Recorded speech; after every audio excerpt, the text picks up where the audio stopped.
আমি একজন ছেলে, বুঝছেন? আর ছেলেদের সাধারণত কাজ কি থাকে জানেন?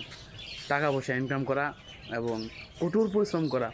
যে মনে করেন যে প্রথমে তার প্রথম জীবনে যে এসএসসি পাস করার পরে বা এইচএসসি পাস করার পরে এই সময়টাতে একটু কাজকর্ম করে, মনে করেন ওই বাজে টাকা পয়সা, বাজে জায়গায় টাকা পয়সা না খরচ কইরা যদি সে একটু যদি সঞ্চয় করে, ভবিষ্যতে তার লাইফটা একটু সুন্দর করে কাটাতে পারবো। মনে করেন যে এখন আপনি চলাফেরা করতেছেন, যদি পাশাপাশি একটা জব করেন, জব করে যদি কিছু টাকা জোগাড়ও করতে পারেন, তাহলে ভবিষ্যতে লাগে আপনার ভালো হইব। কেমন ভালো দেখেন যে বর্তমানে ফুলাফাইন কিন্তু অনেক প্রচুর খরচ করে, বুঝছো? প্রচুর প্রচুর প্রচুর পরিমাণে, মানে বাইক, ফোন এসব কেনার জন্য। কিন্তু এসব করা যাইতো না এখন। এটা লোকে ফিউচার, ভবিষ্যতে। আর এখন বলতে পারেন না যে ভবিষ্যৎটা এরকম যে তুমি কি ভবিষ্যতে বাঁচবে টাচবে নাকি, এরকম কোনো কিছু না। উপরওয়ালা যার কপালে যেরকম লাগছে, হ্যাঁ এনজয় করে চলবেন, ঠিক আছে, কিন্তু টিয়া পয়সা একটু সুন্দর কম খরচ করবেন যাতে ভবিষ্যতে লেগে।